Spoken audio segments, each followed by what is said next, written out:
the key fob for the Sorento. It's kind of just a very plain, they should have put like the Kia logo back here or something, given it something, I think. We do have remote start right there in the middle. You'll want to lock the car and then hold that. And then your buttons are actually on the side, which is kind of cool. But again, I wish they had given a little bit more design thought to the rest of just the plastic fob. Personally, I like the classic minimalistic spec. Big shout out to Bruce Woodring Auto here in Henderson, Kentucky for giving us access to today's car that we're going to review. You can find them online at brucewoodringauto.com or stop by and talk to my friend Sabino. He'll be glad to assist you.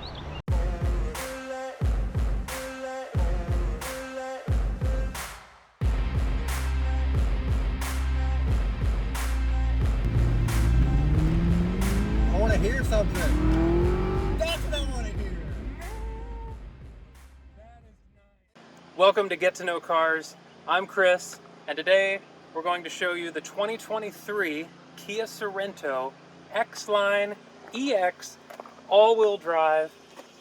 And it's a pretty cool, stylish car with a lot of modern-day conveniences. But starting under the hood, we have a 2.5 liter 4-cylinder turbo. This is going to be a dual clutch, 8-speed automatic.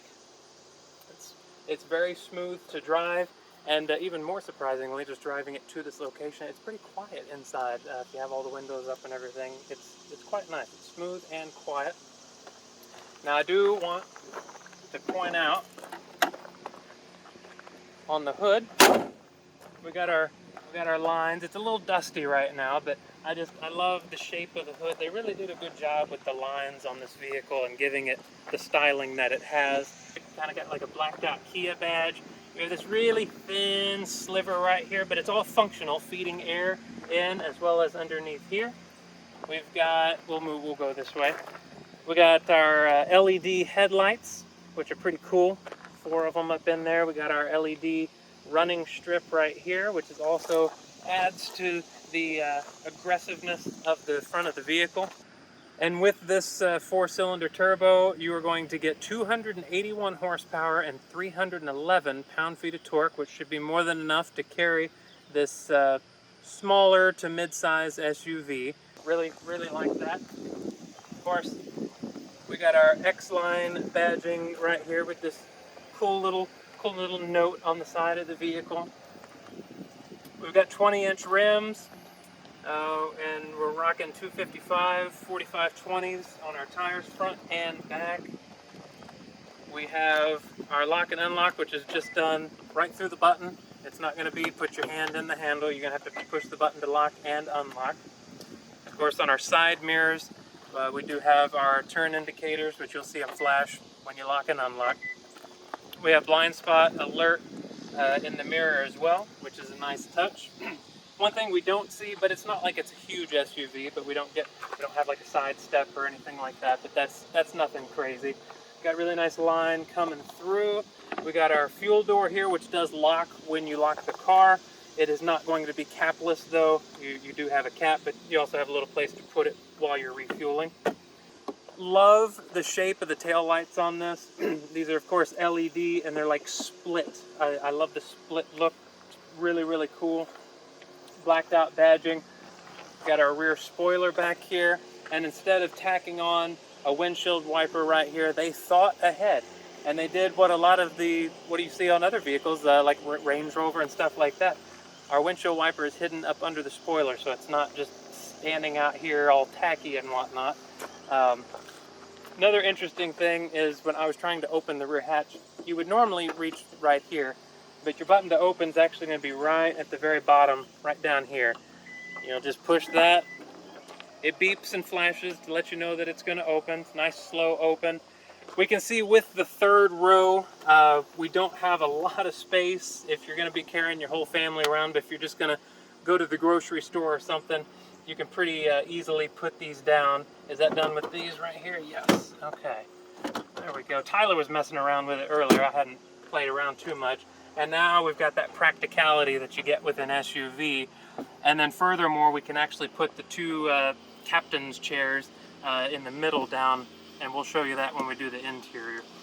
So this car wears many hats. It can be a lot of things. You can carry a lot of people, or put the seats down and have the practicality for storage, which is nice.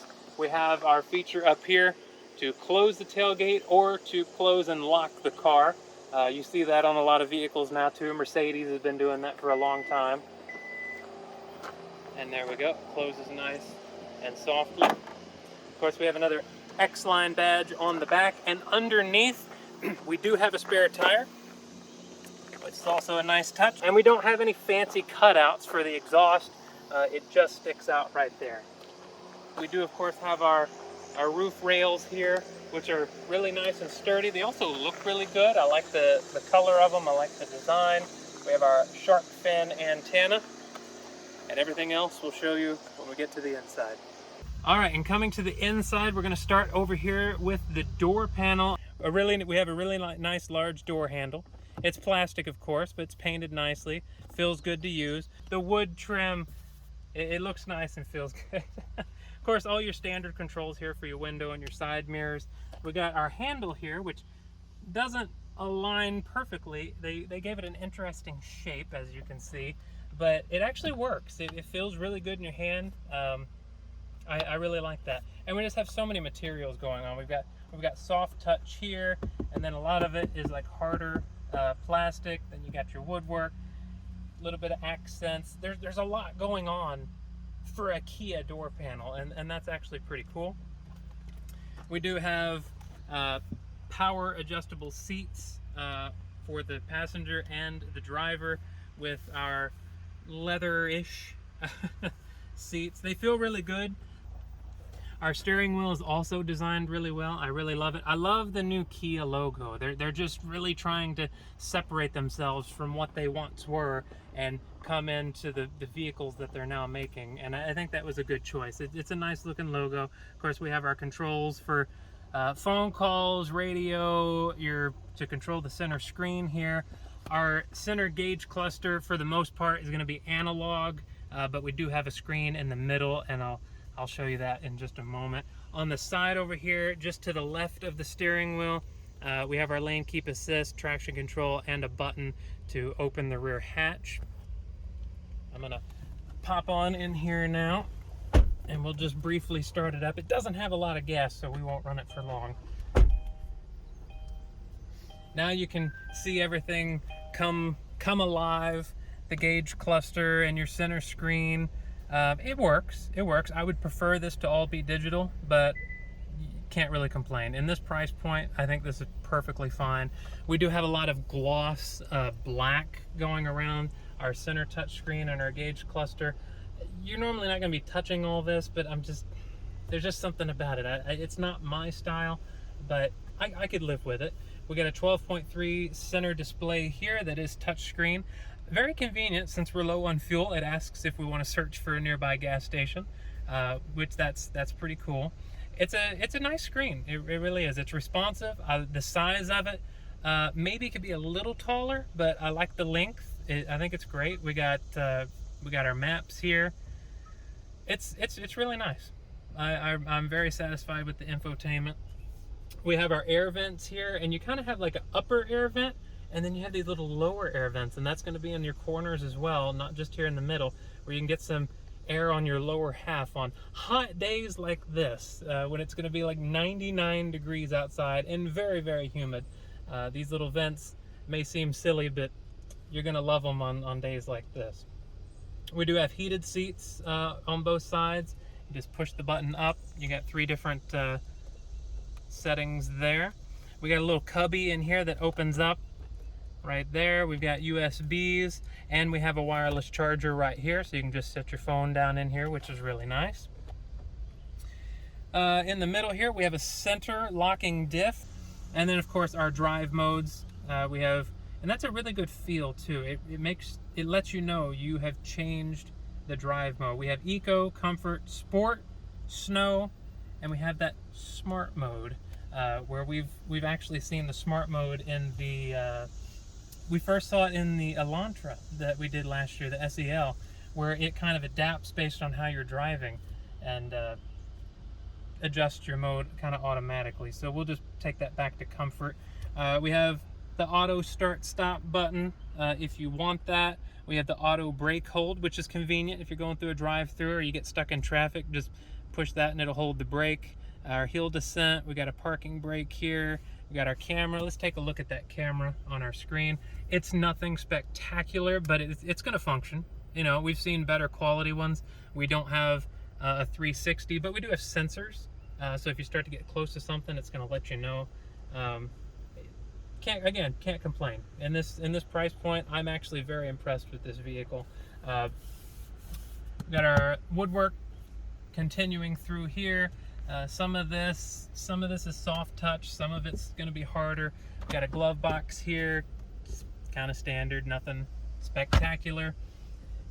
Got our center console, which does not have any USBs but does offer a lot of space. There's also not a light in there, but again, that's okay. We have USBs in here, and we got quite a few in the back for your backseat passengers, and we'll go take a look at that now. All right, here we are in the back seat. First thing I want to note is on the door panel. Yep. Middle seat.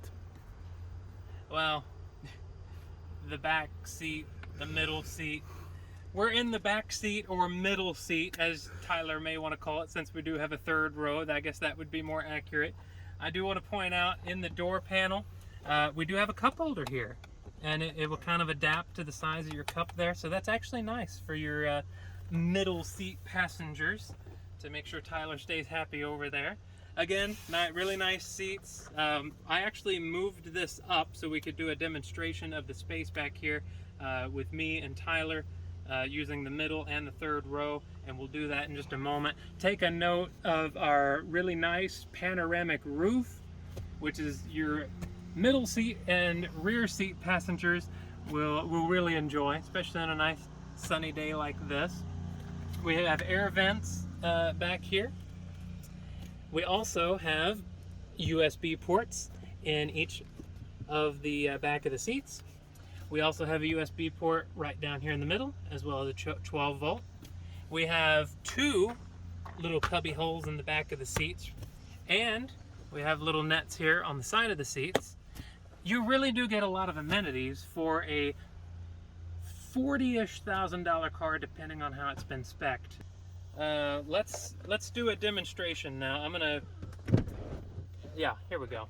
We'll let Tyler crawl in the back there. We'll actually have to put those seats back up. You want me to open this and do it? Now I got it. Yeah. Ooh.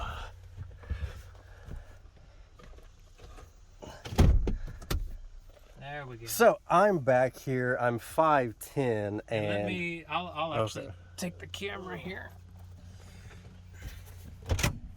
There we go. So because I'm 2 or 3 inches shorter than Chris, I got the lucky view of coming back here. And with the seats pushed forward, I do have a decent amount of leg room. My legs will be bent high, but if my butt's all the way to the back of the seat at 5'10", the top of my head is definitely touching at the lowest part. But back here you do each have USBs, small storage cubby, bottle holder, and buttons to put down the front seat, and a 12 volt outlet there. You've got a button right here on the top of the seat. There are red straps at the bottom to do it manually. There's a button in the back, as Tyler mentioned. And on the side of the seat. And we have buttons if you're doing it from out here. We got buttons on the side. So you've got plenty of options for getting these seats moved or folded, which is nice. Hope you've enjoyed this overview of the 2023 Kia Sorento. It's a pretty cool vehicle. We'll catch you next time in the next video. Until then, stay safe, have fun, and put the pedal down.